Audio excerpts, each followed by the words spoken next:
What about something more spicy, something you don't see every day, and what about Yasuo in the Dragon Lane? Here we have the top 1 Yasuo on the Chinese server playing Dragon Lane Yasuo into Kaiser Nautilus with a Nami. So let's take a good look as to how he's playing the lane and what he's doing. Kaiser is a very short-ranged AD carry and he tries to keep his range, he doesn't overextend, and he just tries to trade back carefully as his Nami is getting hooked. You see that he's carefully trying to just mitigate the damage that's been dealt to him by his own teammate, and he just really wants to scale up. The moment he hits level 2 or level 3, he can then start playing because he can completely negate the enemy's damage with the power of his Wind Wall, the most crucial part of Yasuo's kit when it comes to this game. A beautiful bubble, going for a beautiful all-in, using the Nautilus, flashing in and getting a kill. Like, it's so crazy how fast they punish things, and that is what I love to see. Bot lane or Dragon lane is an absolute massacre. I really love this lane for simply this fact. You make a mistake, you instantly get killed, that is how it's supposed to be. And here, after he's done so, he pushed the wave and he sticks around for his jungle to clear this Scuttle Crab, just to make sure that the Graves can't do anything about this, and he really doesn't want to go for a fight. His Nami is in base, but his Vi just tries to go for a small fight and just extends this play. He's stacking his first ability and leashes the Croc away, and the enemy just chooses to chase into the enemy's jungle, and they just make the most brutal mistake here. What an absolute bloodbath. Beautiful Galio taunt, an absolute massacre. And here you see what great awareness he had by simply pathing back and allowing himself to get stacks for his first ability, and then creating room for his team to play in.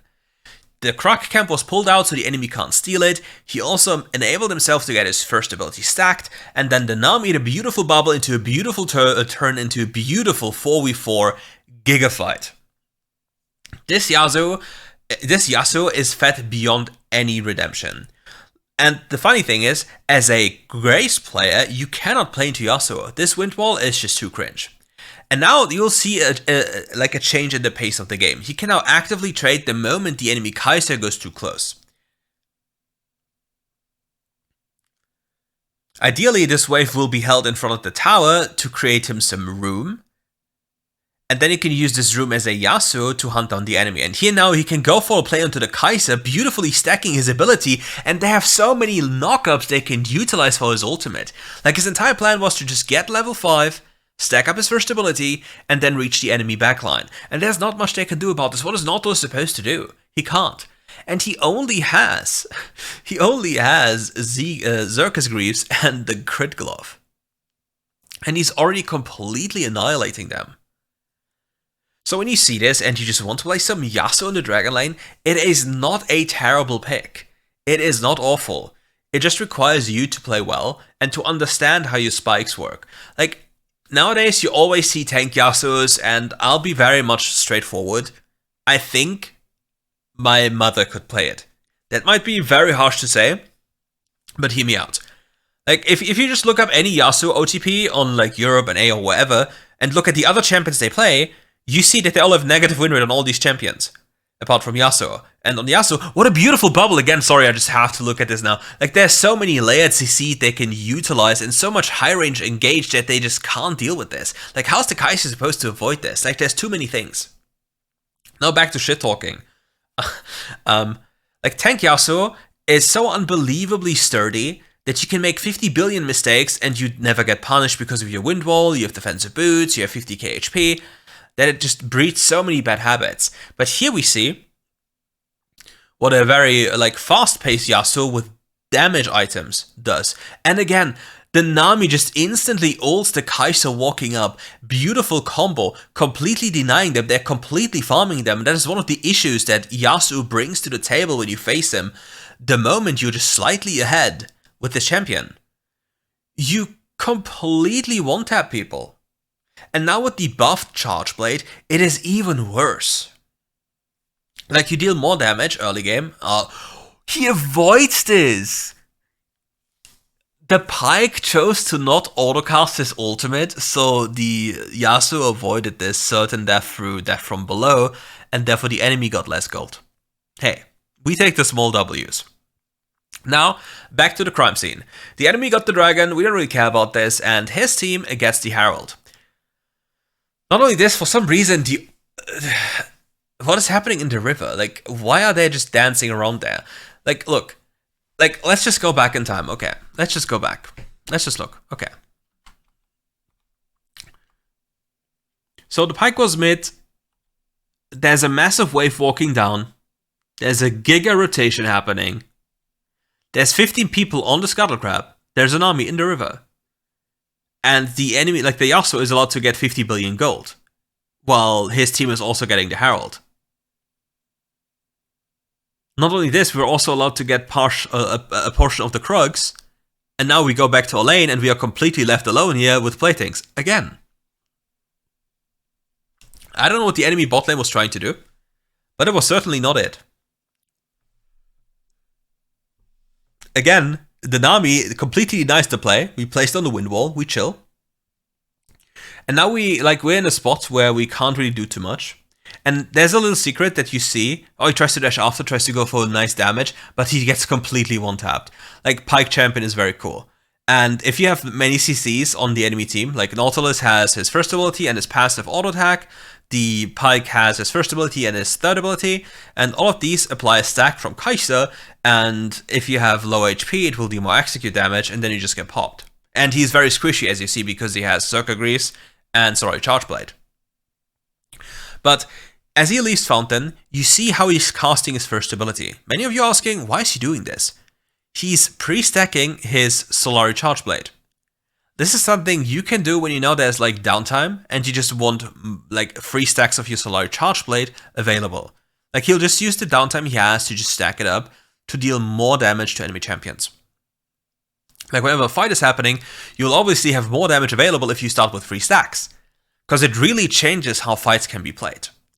Because you have to think about this, you're not only getting 1 stack at a time, you start with 3 and then every of your abilities is also getting another 1.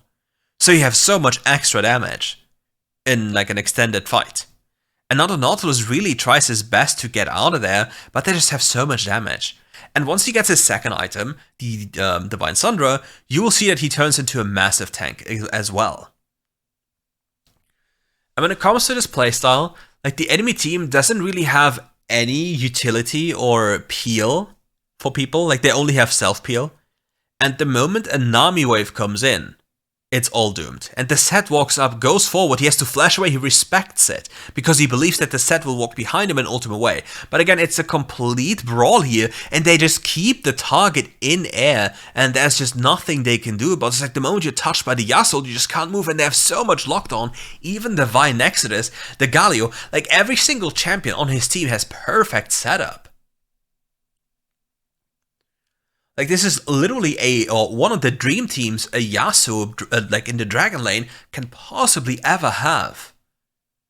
And I'm really hoping that when I talk about more exotic picks that you usually don't see, or just generally like the gameplay they showcase, why they are so good on their champions and what kind of habits they have that are very atypical compared to other people or other players. For example, in the jungle series for the China server, you see all of them. What a beautiful combo, because the target stays in air for so long. But the set does so much damage, and he didn't get behind them, unfortunately. But you see the amount of DPS this champion does. It is not even fair. But coming back to the topic, when I showcase jungle from this server when like top 1 players are playing, I just really hope it helps people to understand that fully clearing jungle is in grief. And now the enemy team is again going in with the depth charge. The Grace goes close, deals so much burst damage, but he has so much damage himself. But the frozen heart on the enemy is really annoying his attack speed. Like, do you see how ballsy he is? Like, how is he allowed to live? Like, let's go back. Look at how disturbing this champion is. He's in the midst of the entirety of WildRift China right now. Everybody is blasting him, and man is just chilling. Bro's just relaxing. There's a wind wall, and he just doesn't care, and he beautifully resets his shield with his ultimate ability to gain even more time. Like, and now imagine this champion with a tank build. It is literally not fair. Like, there's a reason why I ban this champion every single time. Number one, he's so tanky, and number two, this stupid wind wall is just too goddamn broken. If you play an AD carry, you have to ban this champion, unless you want to catch 15 illnesses and get very, very angry and very sad.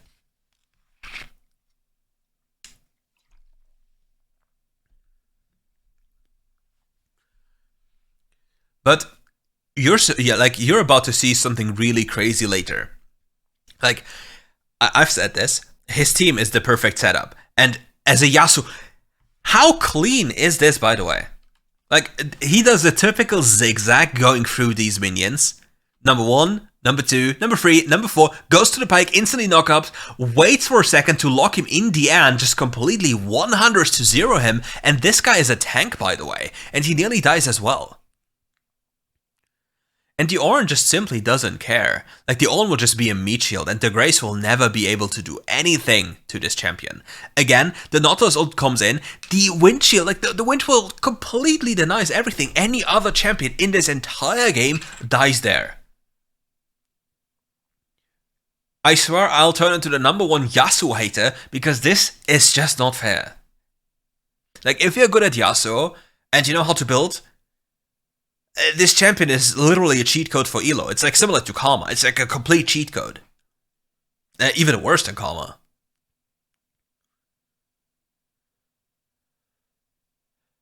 And again, like, his entire focus is getting the gold. He has 2 on passive left, so he isn't forced to recall for items.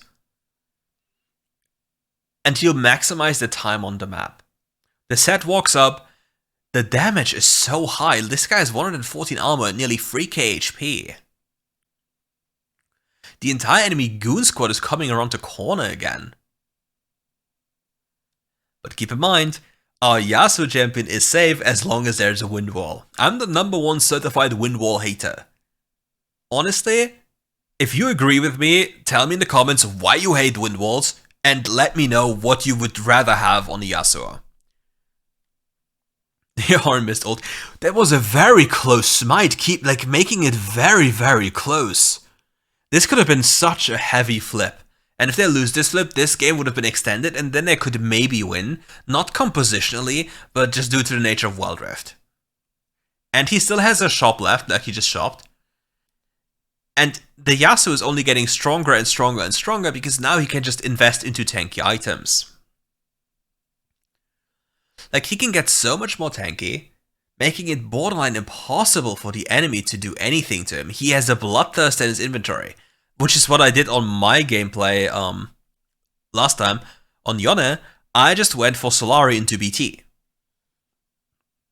Because I really like the sustain and the extra damage, and there's a fight happening. The enemy can never reach. Even if they knock out the Nami, nothing will be achieved. They go into the backline, such a fast combo, instantly killing the Graves. Now going for the Nautilus, there's just no hope for them. And the set can just look, and the Pike just tries to catch the Nami, and he gets away because it's the Pike champion. Pykel Jackson always moonwalks away.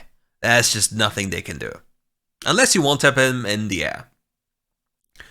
And now Pykel Jackson makes one signature mistake. He could have taken the next incoming wave and leash it away and just, keep it or just try to clear it. He didn't have the awareness to do so, so this was not the play. And they'll just take 2 inhibitors. They will most likely not end the game, but they ult and get an instant kill on the Kai'Sa. The carry is now dead. The enemy set is still alive, has full grid available. If there's a flash, it could be very dangerous because the set could literally one-tap you. The Pike misses the ER combo, doesn't execute anyone, the Nautilus gets bubbled, and they just walk away with a sliver of HP. And as I'm always preaching, pillage the enemy jungle. They don't deserve shit. Don't let them get anything. Look at the man, like, he just knows he cannot die. The only way he can die is getting set yeeted into Narnia. Nautilus ults again, gets baited for the 50 billionth time, but here we have the QSS completely mitigating, and he is waiting, he's baiting, he's just hoping somebody comes around the corner, playing with fire, he's feeling himself. Another knockup from the Nami. And as you see, there's just so little they can do about this. He is playing, he's toying with them. And his two minions are walking after him, saying, "Hello, you're my friend, I will not let any harm come to you." And with the dominion they have over the enemy, they just take everything. Jungle camps, objectives, and the only objective left on the map right now is the tier 3 on the bottom half of the map, with Nash spawning in 35 seconds. The Ornn now goes for an ultimate, hits the backline, we hit even the set, and we go for the set. The set hits in the Nami, we walk into the True Grit second ability, and just barely take any damage thanks to a shield.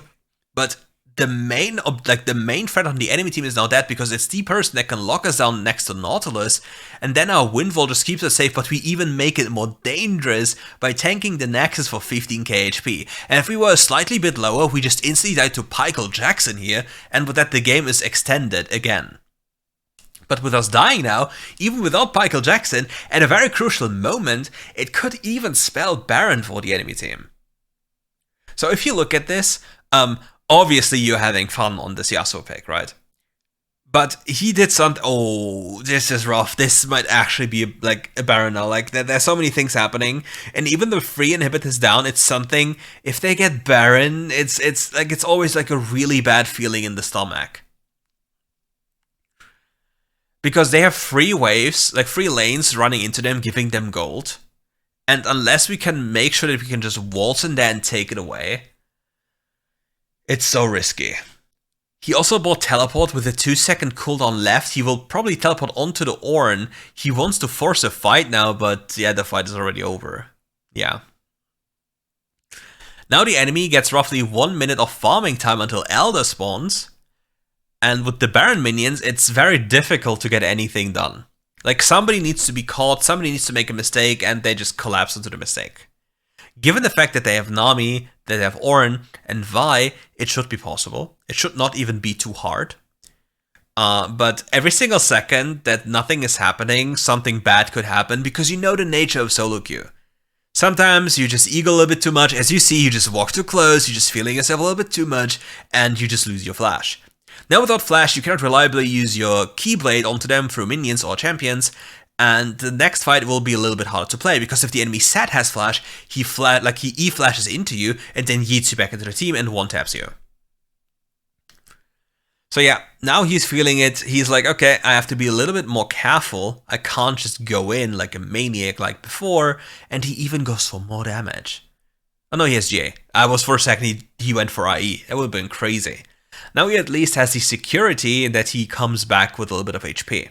And in case you didn't know, if Pyke ults the target when it has GA, like when the person is on his first life and the GA hasn't procced yet, he doesn't get an ult reset even though he kills the person, because the revive doesn't count. Ornn goes for a nice ultimate, but it doesn't accomplish anything because the enemy isn't grouped up, losing a vital cooldown. The Nami goes for a beautiful ultimate, but he can't do anything since he gets denied by the Nautilus knockup.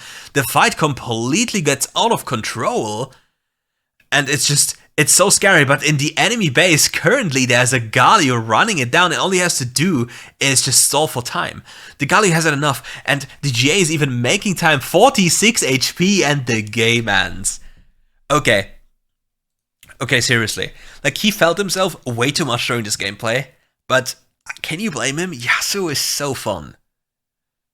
But his teammates had a very poor usage of their spells, because all they have to do is they have to wait until they're in corridors, and once they're lined up, they just throw every spell. Like, they have Ornn ultimate, they have Nami ultimate, and then the enemy explodes, because the Yasuo then just falls up, and they split the fight with the wind wall so they can't deal damage. And they managed to mess up everything, so the Yasuo had to run away. So yeah, humans are still humans, we all make mistakes, and I hope you enjoyed this video, and if you like more of these, just leave a comment, tell me what you would like to see in the future, maybe even send me one of the Chinese top 1 player replays, and well, I'll take a look at them. Anyways, see you, and see you soon for some more RiftGuides content.